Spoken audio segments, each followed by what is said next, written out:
क्या आपने कभी सोचा है एक ही बारिश का पानी कुछ किलोमीटर बाद दो अलग-अलग समुद्रों में कैसे पहुंच जाता है?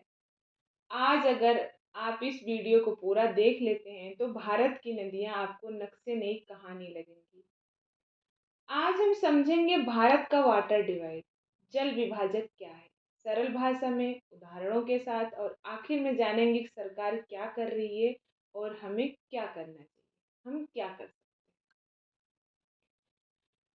भूगोल में एक छोटा सा शब्द है जल विभाजक, लेकिन इसका असर बहुत बड़ा है। खेती, पानी, बाढ़, सूखा सब कुछ इसी पर टिका है। जल विभाजक वह ऊंचा भूभाग होता है जहां से गिरा हुआ बारिश का पानी दो या उससे ज्यादा दिशाओं में बह जाता है। भारत में नदियां यूं ही इधर उधर नहीं बहती, उन्हें रास्ता दिखाता है जल विभाजक। भारत के तीन सबसे बड़े जल विभाजक, पहला हिमालय, दूसरा पश्चिमी घाट और थर्ड नंबर अरावली पर्वतमाला। तो समझते हैं सबसे पहले हिमालय को। हिमालय को अगर एक लाइन में समझना हो तो कह सकते हैं कि भारत की जल जीवन रेखा है। हिमालय से निकलती हैं सिंधु नदी, गंगा नदी, ब्रह्मपुत्र जैसी विशाल नदियां। यहाँ जल विभाजक तय करता है कि कौन सा पानी पाकिस्तान जाएगा, कौन सा भारत में रहेगा और कौन सा बांग्लादेश पहुंचेगा। एक ही पहाड़ पर गिरी बारिश एक धारा गंगा बनती है तो दूसरी ब्रह्मपुत्र बनती है। और ये धारा कैसे बनती है, इसको बनाता है जल विभाजक। जल विभाजक ही एक धारा गंगा बना देता है तो दूसरा धारा ब्रह्मपुत्र बना देता है। अब समझते हैं दूसरे जल विभाजक को, वेस्टर्न घाट। यह भारत के सबसे इंटरेस्टिंग जल विभाजक है। पश्चिमी घाट, यहाँ एक अजीब खेल होता है। एक कदम इधर पानी अरब सागर, एक कदम उधर पानी बंगाल की खाड़ी।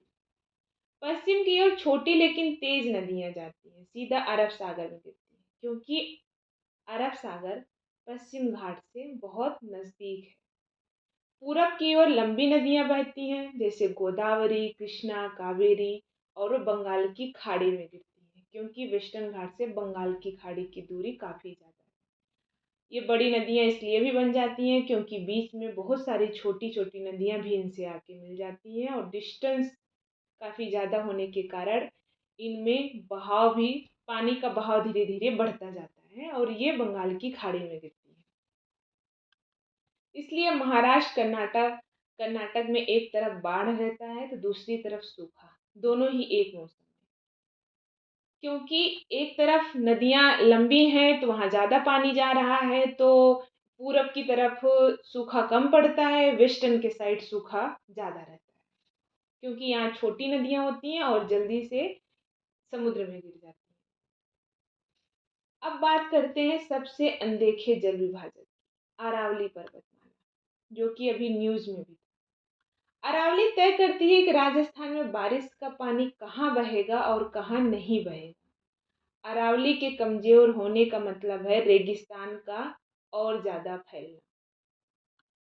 आज सवाल यह नहीं है कि जल विभाजक क्या है, सवाल यह है कि क्या ये सुरक्षित है।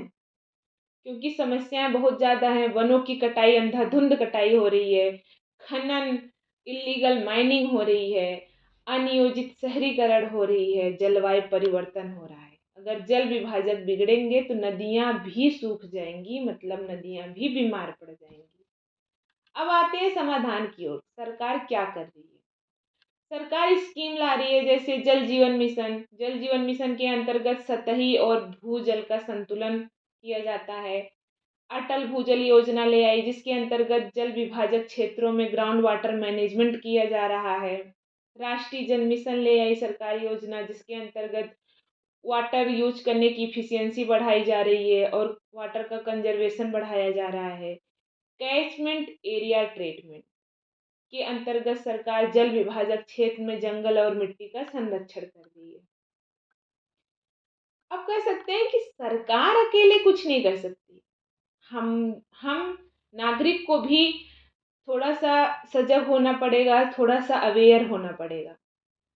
नागरिक के तौर पे हम कह सकते हैं कि रेन वाटर हार्वेस्टिंग कर सकते हैं, लोकल रिवर प्रोटेक्शन कर सकते हैं, जो हमारी आसपास जो हमारी लोकल रिवर है, ट्री प्लांटेशन कर सकते हैं, अधिक से अधिक पेड़ लगा सकते हैं और लोगों में अवेयरनेस जागरूकता फैला सकते हैं।